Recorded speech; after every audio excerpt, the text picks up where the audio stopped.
In today's automotive world, which is run by economics rather than engineering, Mazda doesn't stop to surprise us, because we can hardly find another example of such a big leap in the last decade or so, because this brand completely changed its identity the moment it ended the long but not so successful brotherhood with Ford. Now, Mazda is establishing itself as something that's above the mainstream, something that has pretensions to become premium. And to do that, it needed a model like CX-60, a model that may be just another step in Mazda's evolution, but also the first model we can compare with the German Holy Trinity without pointing out the pricing aspect. No, this model shows that the Hiroshima-based company has found the right formula for a model that could soon enough become a new standard for crossover excellence. It's not easy to remain indifferent when it comes to Mazda as a brand. Some are in love, others criticize the company's moves regarding technology, design solutions, etc. But that's what Mazda is, a company that doesn't use beaten paths. No, it creates its own, and that's why we have so much appreciation for it. And the CX-60 comes as the first example. It is the first model based on Mazda's new platform, simply called Large-Scale Product. The catch with the new platform is in a completely new layout, which brings so many radical changes compared to the Mazdas we've been seeing so far. First of all, this is a rear-wheel drive-based platform with a longitudinally mounted engine, something that hasn't been Mazda's thing so far, at least when it comes to more common passenger cars. Then, we can once again talk about what those who don't like Mazda all that much call stubbornness. While other car makers are working on electrification, Mazda develops new diesel and petrol engines to flirt with all those conservative automotive enthusiasts who aren't really impressed with all these environment-friendly technical solutions. But we have to be fair and say that Mazda did balance in this aspect, as a plug-in hybrid version is here as well. But before we get on the powertrain and performance, let's talk about something that's been Mazda's key selling point for a decade: aesthetics. A decade ago, Mazda established a new design language called Kodo Soul of Motion, and since then, it's been evolving to the point where many were convinced that there was nothing left to do. Many expected revolutionary changes, but the Japanese manufacturer showed that the evolution is still ongoing. Some felt a little bit disappointed with the similarities with the previous generation SUVs, like CX-5 or CX-9, but most agree that this was the right move. Because why change something that's good? Mazda makes some of the best-looking cars in the mainstream segment, and this is yet another confirmation. Although things somehow look familiar, the moment you take a second look, you will notice so many small but effective changes. And no, we are not talking about the new front-end design, but a completely new approach to details all around the vehicle, which gives that needed dose of boldness and ruggedness that previous, super elegant Mazda SUVs were missing.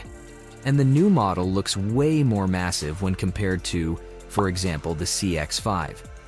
But when you look at numbers, it isn't much bigger than the company's best seller. It's still not a genuine mid-size SUV, but rather a compact crossover that takes on premium players like BMW X3 or Audi Q5, with a wheelbase that stretches all the way up to 2,870 millimeters, or 113 inches if you please. These dimensions explain why the CX-60 will not be offered in North America. There, its place will be taken by a little bit bigger CX-70, while this one will remain focused on markets like Europe, Australia, and Japan. In these parts of the world, it comes as an alternative to Germans, but also as a compelling offer to those who would typically go for something like the RAV4 or VW Tiguan. Mazda has got us used to premium-looking interiors long ago, with a fantastic combination of elegance and simplicity, complemented by superfine materials. But things seem to have elevated to the next level with the CX-60 because, this time, there is really no room for complaints, if there was in the recent models. In times when savings on materials are spreading like a plague, even among premium car makers, Mazda continues to advance and offers a mix of quality materials that seem better than ever. And all that comes complemented by a solid portion of advanced tech features, including massive infotainment and gauge screens, as well as a nicely designed head-up display. All in all, the CX-60 gets pretty close to the German Trinity, and we can say that only a couple of things make the difference. primarily in terms of attention to detail. So there's a good reason to believe that the next generation could delete this gap entirely. Typically for Mazda, ergonomics are great, and we can only use words of praise for the driving position. The second row also offers reasonable passenger space, though not as much as you would probably get from a typical mainstream SUV of these proportions.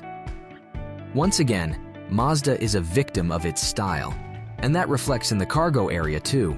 In numbers, that would be around 570 liters behind the second row and 1148 liters in total. It's not spectacular, but should be enough for most.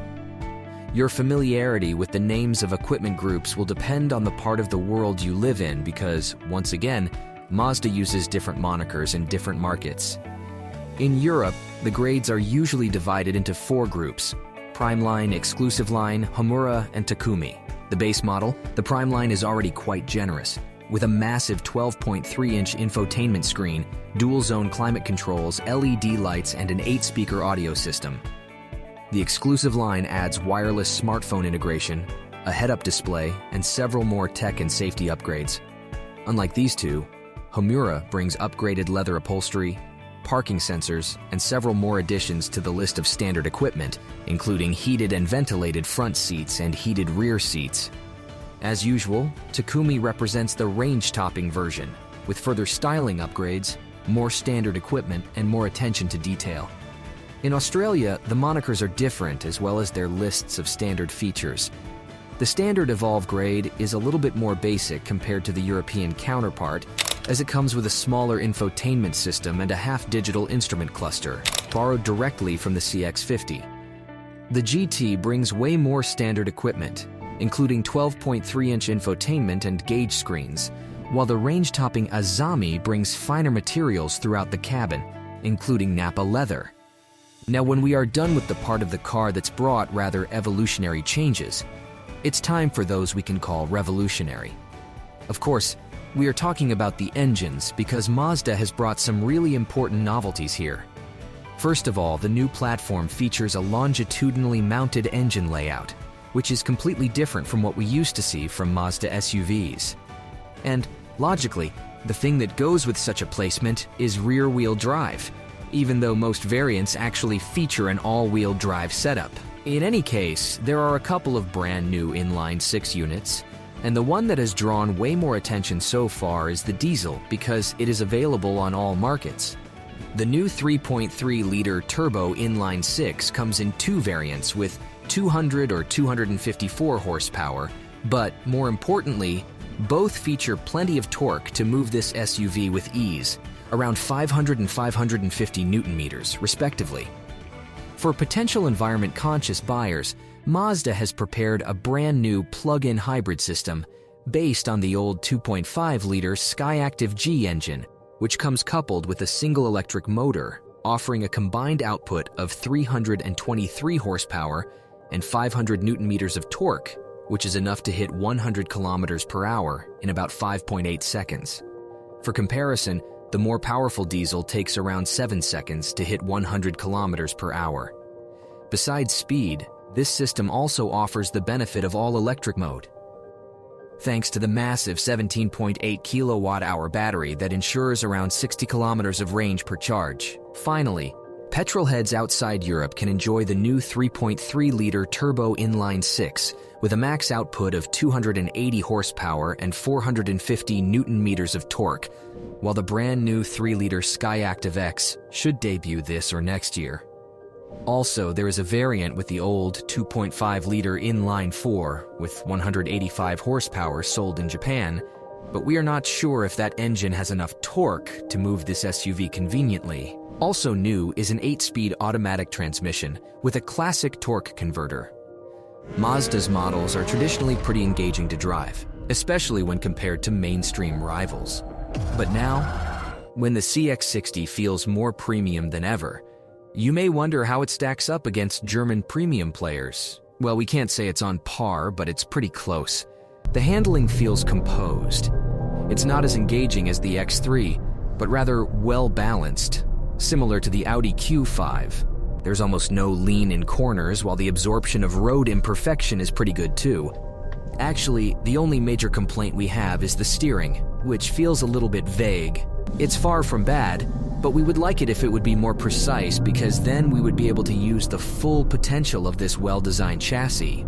Thankfully, that's something that could be fixed in some of the future updates, but even with the current setup, the CX-60 remains a joy to drive for a broad range of drivers.